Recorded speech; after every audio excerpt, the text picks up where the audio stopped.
Futboleros te trae los goles del partido entre Guaraní y Rosamonte correspondiente a la fecha número 5 por la zona 2 del torneo provincial de fútbol.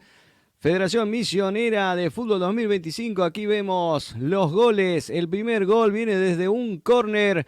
La bajan de cabeza y aparece Lautaro Florentín para poner el primer gol del encuentro. Iban aproximadamente 30 minutos del primer tiempo y aparece Lautaro Florentín con la pierna zurda, manda la pelota al fondo del arco para poner ventaja hacia el equipo franjeado. A los 5 minutos del segundo tiempo viene este golazo de Ever Leonel Benítez, que de cabeza la empalma. Un muy buen centro desde el lateral izquierdo.